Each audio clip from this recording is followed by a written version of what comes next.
বাকশালী ও ৭২-এর সংবিধানে ফিরে যেতে চাওয়া মানে পেছনের দিকে হাঁটা বলে মন্তব্য করেছেন জামায়াতের আমির ডক্টর শফিকুর রহমান।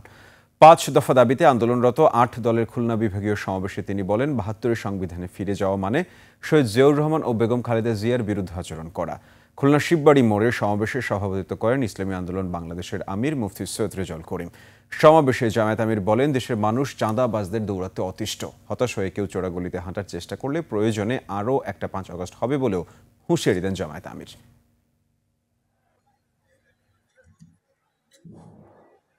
বাংলাদেশে প্রথম দুঃশাসনের পর জিয়াউর রহমান সাহেব ক্ষমতায় এসে ওই সংবিধানকে তিনি আমূল পরিবর্তন করে দিয়েছিলেন।